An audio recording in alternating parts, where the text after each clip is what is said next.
네, YTN 라디오 이주연의 뉴스 정면 승부 1부 시작합니다. 1부에는 오늘의 주요 뉴스 정리하는 순서죠. 뉴스 인앤아웃으로 준비가 돼 있습니다. 오늘 주요 뉴스 깔끔하게 정리해드립니다. 김영민 아나운서 나오셨습니다. 안녕하세요. 네, 안녕하세요. 김영민입니다. 예, 김영민 아나운서의 정리된 주요 뉴스의 뒷배경과 의미를 설명해드립니다. 이동우 기자 함께합니다. 안녕하세요. 네, 안녕하십니까? 네.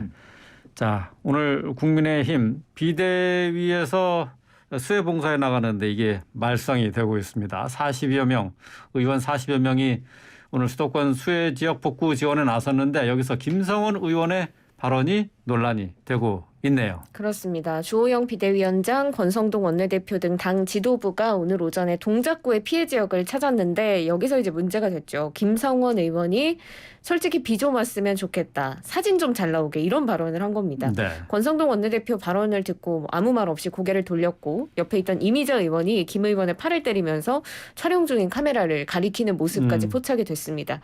앞서 주호영 비대위원장이 수재를 입은 수재민들의 참담한 심정을 놓치지 말고 장난치거나 농담하거나 사진 찍는 일 좀 안 해줬으면 좋겠다. 신신당부를 하고 시작을 했어. 이런 발언을 한 건데요. 네. 김 의원이 사과를 했지만 사실상 너무나 부적절한 발언이었습니다. 어떻게 보셨는지 뉴스인 해주세요. 글쎄요, 부적절한 발언이라는 말로는 진짜 어떻게 표현하기가 좀 부족한 그렇죠? 그런 망언이라고 봐야겠죠. 네. 어쨌든 오늘 그 사진 잘 나오게 솔직히 비 좀 왔으면 좋겠다. 지금 얼마나 많은 사람들이 지금 그러게요. 집중호우로 피해를 입고 많은 인명 피해가 난 상황인데 여기서 어떻게 이런 그 부적절한 발언을 할 수 있었는지 참 이해가 안 되는데요. 더군다나 이제 김성원 의원 같은 경우는 재선 의원으로 비대위원으로 지금 물망에 오르는 인물이거든요. 네. 그러니까 얼마나 그 국민의힘 의원들이 공감 능력이 부족한 것인가 이런 것을 여실히 보여주는 그런 그 사례가 아닌가 이렇게 참 보여집니다.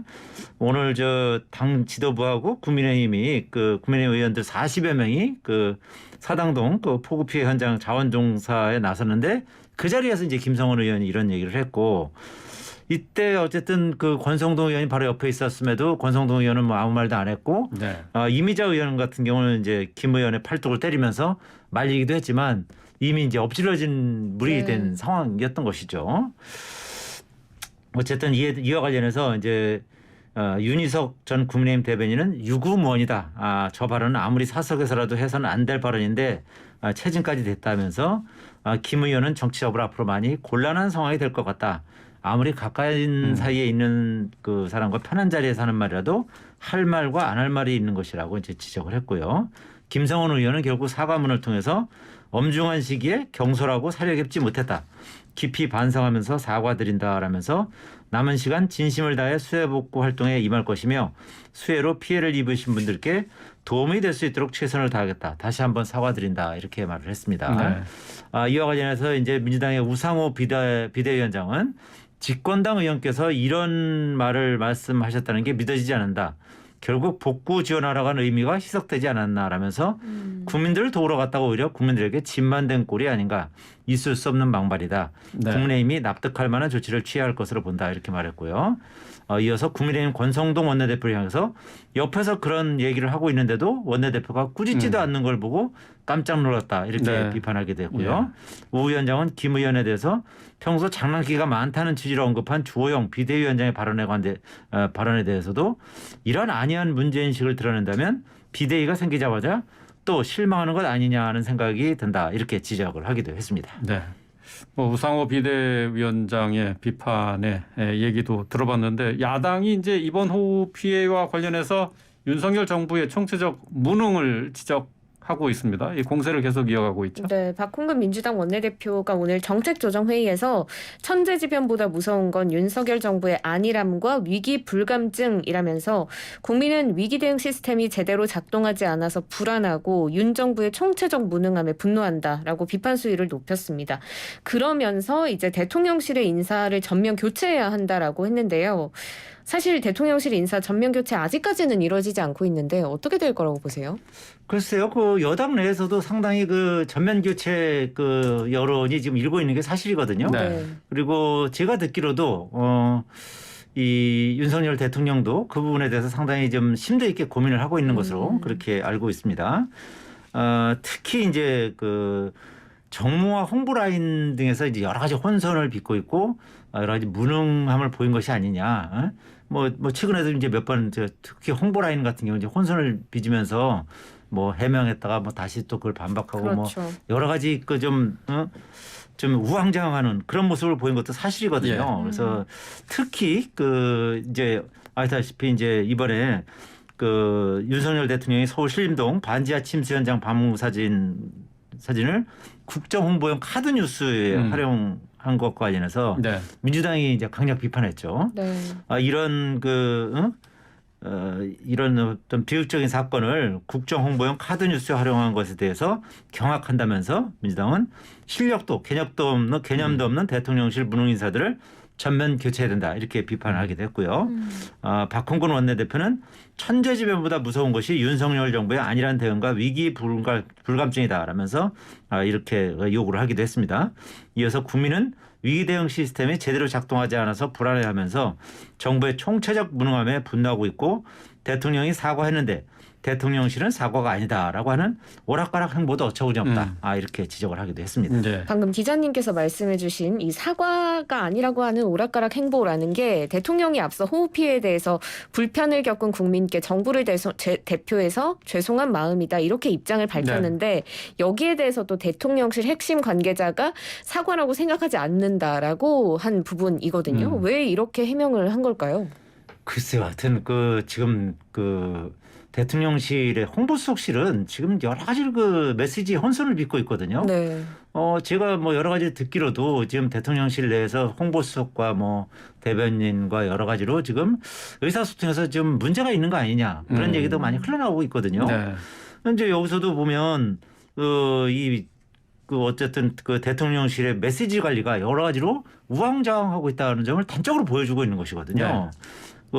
대통령실 그 관계자는 브리핑에서 윤 대통령의 해당 발언을 취임 후 첫 사과로 볼 수 있느냐 이런 취지의 질문에 굳이 사과라고는 생각하지 않는다. 대통령도 말씀하셨지만 국민과 눈 맞추고 국민의 목소리를 듣겠다. 여러 방식으로 소통하겠다는 말씀 중 하나였다라고 답을 했는데요.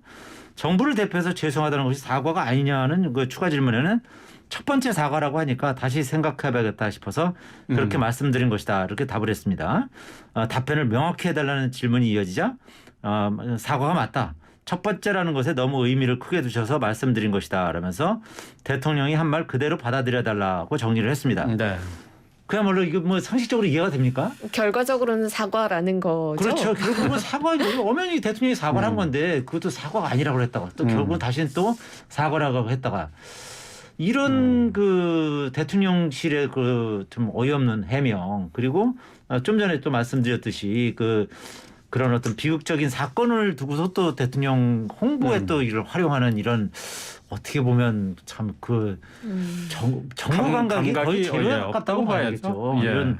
이런 대통령실을 이런 인물들을 그대로 두고서 향후에 일을 제대로 해나갈 수 있겠습니까? 이런 부분에 있어서는 확실하게 교체를 하고 제대로 이렇게 어떤 나름대로의 어떤 정무 감각과 어떤 이제 홍보 감각을 가지고 있는 그런 사람들이 이제 자리에서 뭐 제대로 일을 해도 지금 될까 말까 한데 이렇게 혼선을 빚는 것은 국민들로 하여금 더 짜증을 유발하는 뭐 그런 상황으로 좀 가고 있는 것이죠. 그래서 어쨌든 여러 가지로 봤을 때 지금 아마 대통령실에서도 그런 부분에 대해서 이제 고민은 하고 있는 것 같은데 아마 근데 참 딱 마음에 드는 적합한 인물을 찾는 것은 또 상당히 어려운 작업 중에 하나라고 생각을 합니다. 이번에도 대통령실 인선을 하는 데 있어서 상당히 어려움을 겪었고 뭐 홍보기획 비서관 같은 경우도 뭐 그 인물을 찾는데 상당한 오랜 시간이 걸렸었거든요. 그래서 여러 가지로 봤을 때는 어쨌든 또 필요성은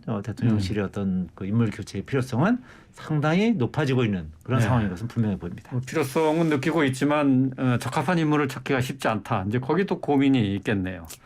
자, 윤 대통령이 비 피해가 확산되는 시기에 자택에서 보고를 받고 지시를 내린 것을 두고 한덕수 국무총리가 이에 대한 입장을 밝혔네요. 네, 그렇습니다. 자택에 이제 비밀이 보장될 수 있는 통신 수단들이 다 있어서 지하 벙커 수준이다라고 했는데요. 네. 계속해서 대통령과 상황 평가를 했고 보고도 하고 지시도 받았다. 문제 없었다고 입장을 밝혔습니다.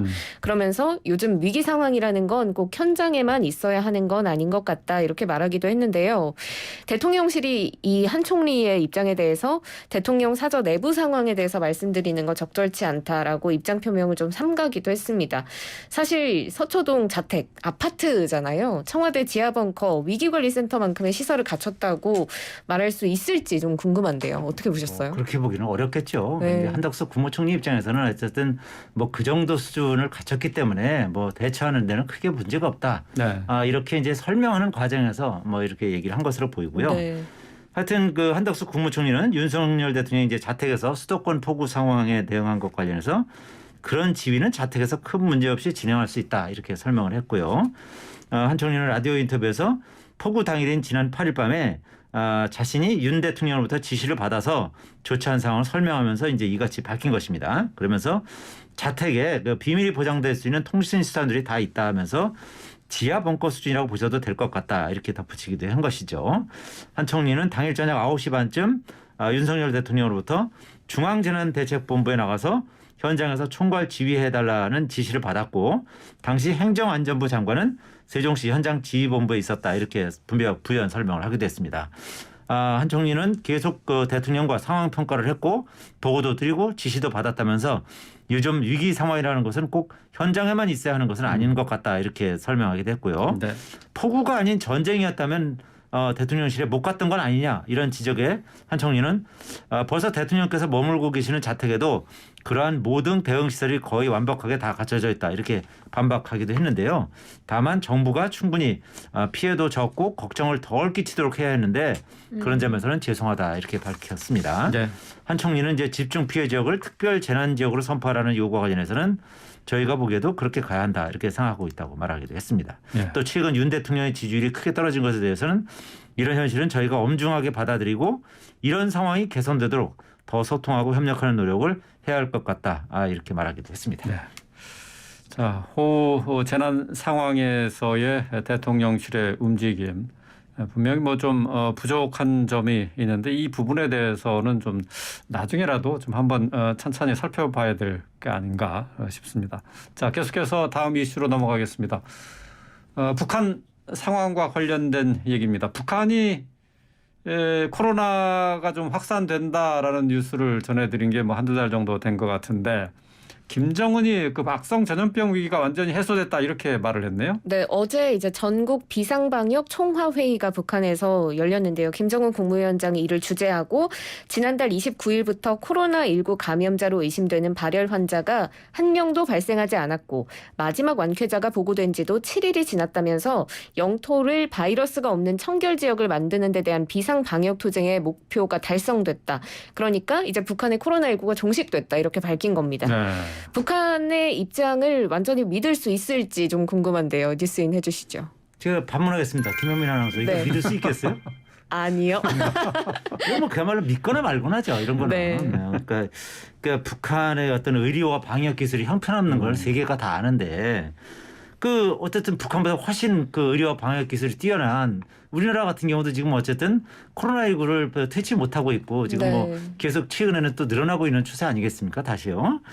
그러니까 그런 걸 봤을 때 북한이 코로나19를 퇴치했다고 이렇게 선언하는 것을 글쎄요. 북한 당국자들 말고는 아마 믿는 사람이 있겠습니까? 세계적으로. 선전의 목적이라고 그렇죠. 봐야 될까요? 그러니까 일종의 그 북한의 어떤 대내외에 그 북한이 어쨌든 그 코로나 청정국이라는 것을 선언하겠다는 그런 어떤 선언적인 의미 외에는 뭐 별다른 건 없어 보이는데요. 어쨌든 이제 북한 김정은 국무위원장이 전국 비상방역 총화회의를 주재하면서 코로나19가 완전히 해소됐다 이렇게 선언을 했고요. 네. 아울러 김 위원장의 여동생인 김현정 노동당 부부장은 공개 연설을 통해서 남측에 의해서 코로나19가 북에 유입됐다고 주장하면서 강력한 보복 대응을 검토하겠다 이렇게 위협하게 됐습니다. 조선중앙통신은 조선노동당 중앙위원회와 조선민주주의 인민공화국 내각이 소집한 전국 비상방역 총화회의가 8월 10일 수도 평양에서 진행되었다고 이제 보도하면서 이렇게 밝혔는데요. 김 위원장은 이 자리에서 중의원서를 통해서 나는 이 시각 당 중앙위와 공화국 정부를 대표해서 영내에 유입되었던 코로나 바이러스를 박멸하고 인민들의 생명 건강을 보호하기 위한 최대 비상 방역전에서 승리를 쟁취했음을 선포한다 이렇게 밝혔습니다. 네. 근데 아시다시피 이제 북한은 뭐 백신도 지금 한 명도 접종한 적이 없고요. 그리고 여러 가지 그 의료 장비라든지 방역 시설도 태부적인 네. 나라거든요. 그렇기 때문에 그 지금 이건 뭐 퇴치했다고 하는 주장을 믿기도 어려울 뿐더러 지금 얼마나 많은 피해가 있는지 이제 그런 부분도 이제 전혀 밝히고 있지 않기 때문에 그것은 뭐 좀 더 이제 상황을 좀 지켜봐야 될 것으로 이렇게 네. 봅니다. 뭐 말씀하신 것처럼 김여정 부부장이 코로나 바이러스의 유입 책임이 남측에 있다. 강력히 보복 대응을 검토하겠다. 이렇게 얘기를 했는데 지금 남북 간에 인적 교류가 없는데 어떻게 이게 유입됐다는 거죠? 그게 이제 색다른 물건을 통해서 유입이 됐다라는 그 주장을 다시 한번 되풀이한 건데요.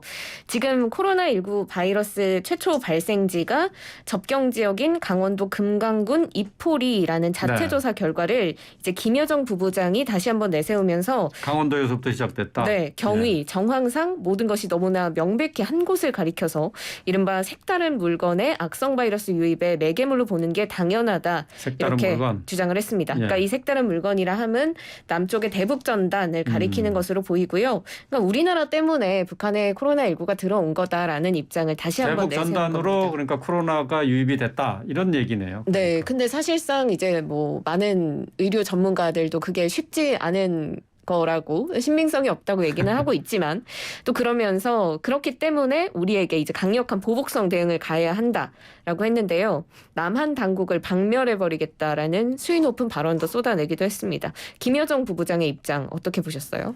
그 한마디로 이제 억측이고 그 남한에 대한 어떤 위협이다 이렇게 이제 해석할 수 있겠죠. 네.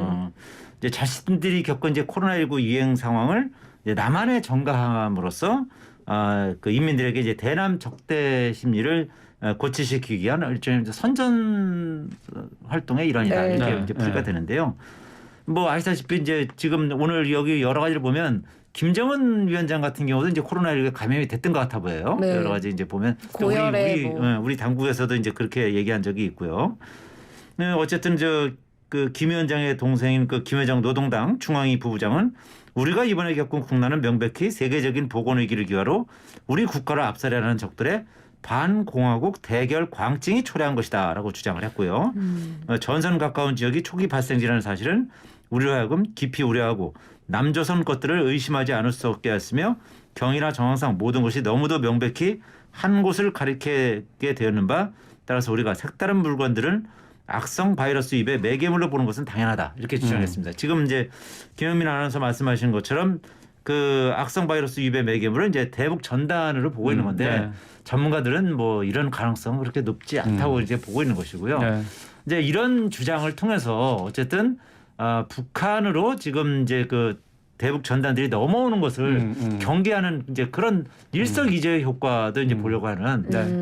그런 이제 속내도 있는 것으로 풀이가 네. 됩니다. 그래서 평소에 뭐 북한에서도 이제 대북 전단에 대해서는 뭐 병원군이 묻어 있다거나 아니면은 뭐 독극물이 있다 하는 식으로 선전을 해왔기 때문에 거기에 일환이다 이렇게 봐야 될 것 같아요. 그렇죠. 얼마나 이게 북한이 이 대북 그 전단에 대해서 두려움과 그거에 대해서 알레르기 반응을 보이는지 이런 것을 이제 여실히 보여줄 수 있는 그런 하나의 단면이라고 볼 수도 있어요. 그러니까 네. 그만큼 북한이 그런 대북 전단에 대해서 상당히 민감하게 반응하고 네. 두려워한다. 이런 네. 것을 우리가 알고 그 부분을 앞으로도 잘 활용하면 좋을 것 같다는 그런 생각이 듭니다. 예, 알겠습니다. 오늘 주요 뉴스 정리한 뉴스 인앤아웃 여기서 마무리하겠습니다. 김영민 아나운서, 이동우 기자와 함께했습니다. 고맙습니다. 고맙습니다. 예, 감사합니다.